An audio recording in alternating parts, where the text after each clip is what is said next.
Hello everyone and welcome to a new video of Your Polyglot Academy. Today we're continuing our series on how to learn French in 50 days with Asimo, and we're going to continue with lessons number 9 and 10. So let's go. Now first we're going to start with lesson 9, and as always we're going to start with a dialogue. Please make sure to listen to it twice. Ready, let's go. Here's the dialogue. Neuvième leçon. À la mairie. Ce monsieur s'appelle Jérôme Laforge et cette dame est sa femme.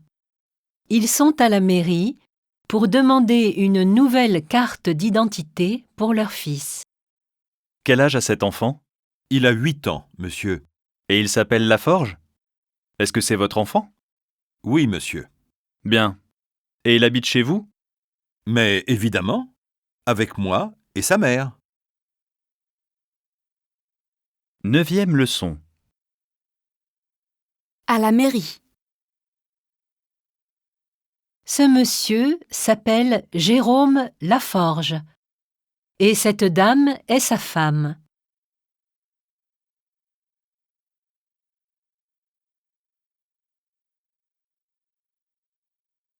Ils sont à la mairie pour demander une nouvelle carte d'identité pour leur fils.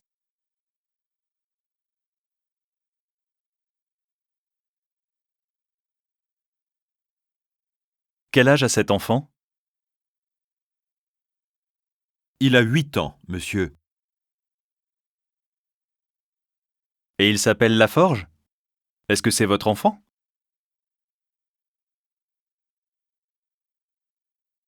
Oui, monsieur. Bien. Et il habite chez vous? Mais évidemment, avec moi et sa mère. Have you understood everything? I hope so. Now here's the translation of the dialogue. So it's lesson number 9, it's the 9th lesson, and the title is At the Town Hall. This gentleman is called Jérôme Laforge, and this lady is his wife. They were at the town hall to ask for a new identity card for their son. How old is this child? He is 8 years old, sir. And he's called Laforge? Is he your child? Yes, sir. Fine. And he lives with you? Obviously, with me and his mother. So this was the dialogue. Now there are some remarks on this dialogue. First, we're going to start with the first one. Now this or that is ce for a masculine noun and cette for a feminine noun. Ce garçon, this boy, cette femme, this woman. But if a masculine noun begins with a vowel or a silent H, we write cet. Cet ami, this friend, cet homme, this man. And as you saw, set and set are pronounced the same way. Now you see also why it's so important to learn the gender of each noun and every noun, because otherwise you're not going to conjugate this correctly. Now on the second remark, un monsieur is used as a noun in former French to mean a gentleman. And we already saw this word used as a greeting, lesson 2, line 1. Then on the third remark, please don't confuse the preposition à, add to, etc., with à without the accent. The third person singular of the verb avoir, to have. The pronunciation is basically the same, but the grave accent shows the grammatical difference between the two words. Now moving on remark number 4, in French you have your age, whereas in English you are your age. Elle a 10 ans, she is 10 years old. Quel âge a cet enfant? How old is this child? Unlike in English, we always add en, years after the age. 20 ans, 20 years old. And now finally, chez means basically home of. Chez moi, my place, my home, and it comes from the Latin word for house, casa. But chez can also mean the shop of. Chez le boulanger, at the baker's. We'll see also some abstract uses of chez later on in this course. So I hope that you understood everything in this dialogue. If that's the case, please make sure to make the exercises. So this is exercise number 1. Exercice 1. Traduisez. Quel âge a cet enfant? Il a 9 ans. Ce monsieur s'appelle Jérôme et cette dame s'appelle Marie.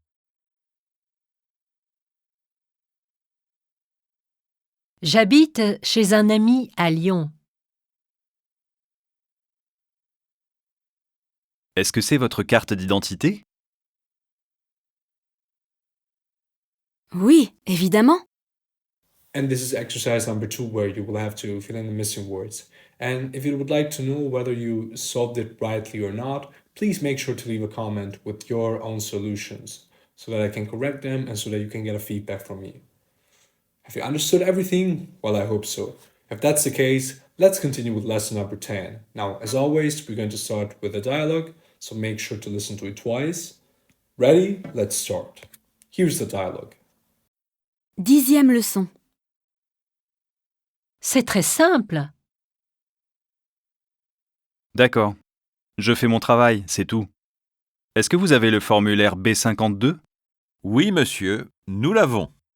et l'imprimé A65? Ça aussi, nous l'avons. Ah bon? Mais est-ce que vous avez son passeport? Bien sûr. Nous avons même sa photo. Très bien. Alors je vous fais la carte. Voilà. Réglez à la caisse, s'il vous plaît. Zut. Je ne trouve pas mon portefeuille. 10e leçon. C'est très simple. D'accord. Je fais mon travail, c'est tout. Est-ce que vous avez le formulaire B52 Oui, monsieur, nous l'avons. et l'imprimé A65? Ça aussi, nous l'avons. Ah bon? Mais est-ce que vous avez son passeport? Bien sûr. Nous avons même sa photo. Très bien. Alors je vous fais la carte. Voilà.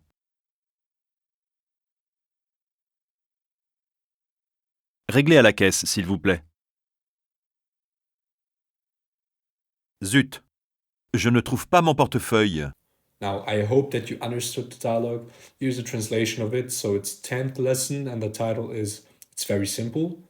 Okay, I'm doing my job, that's all. Do you have form B52? Yes, sir, we have it. And the printed form A65? That also, we have it. Oh, really? But do you have his passport? Of course, we have even his photo. Very well. So I'll do you the card. Here it is. Pay at the cash desk, please. Damn, I can't find my wallet. So that was the dialogue in English. Now, there were some remarks on that, so we're also going to cover them. The first remark is that d'accord is used to express agreement or consent.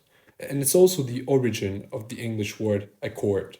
Now, in everyday speech, however, many French speakers simply use the universally understood okay or even okay, d'accord. Now, on the second note, unlike English, the possessive adjective in French agrees with the gender of the object possessed, not the owner. In the previous lesson, we learned son bureau. Why son? Because le bureau is masculine. Here we have son passeport and sa photo, because of une photo, both of which belong to the young boy. But what matters, as far as the possessive adjective is concerned, is the gender of the noun. So we have a masculine gender in passeport and we have a feminine one in photo. Furthermore, don't worry about that too much because we also go into greater detail in lesson 14. Now, on note number 3, même has several meanings. Here it means even. However, followed by que, it means the same as. For the time being, simply remember this usage because other forms will crop up later and we'll also cover them in later lessons. Now, on remark number 4, notice also how the present simple tense in French can express an immediate future. So that's exactly what happens in English. Je vous fais, I'm doing, which means in this context, I will do. As well as the auxiliary can, je ne trouve pas, I don't find, which kind of means I can't find at the same time. However, don't worry that much about the rule for the time being. Just remember these two examples because we'll cover every possible case in the next lessons. Now, on remark number 5, régler is a formal way of saying to pay, similar to our settle up. Une caisse is a cash desk, checkout, etc. And finally, zu is a mild, inoffensive expletive to express annoyance, similar to our damn, heck, etc. So that is also something you should know. If you understood everything, then please move on and please do the exercises, which are also very important to recall what you just heard. Now, this is exercise number 1. Exercice 1. Traduisez. Est-ce que je règle à la caisse? Il ne trouve pas son portefeuille. Est-ce que vous avez une photo? Oui, j'ai même mon passeport. Ah bon? Très bien. And this is exercise number 2, where you will have to fill in the right words. Now, if you have any questions or whatsoever, don't hesitate to leave a comment. And other than that, I hope that you enjoyed the lesson, that you learned something new, and also that you had the possibility to kind of continue with your journey of learning French. Maybe learn some new vocabulary or some new idiomatic expression. And other than that, I wish you a nice day, and I will see you soon in the next lesson. Have a nice day.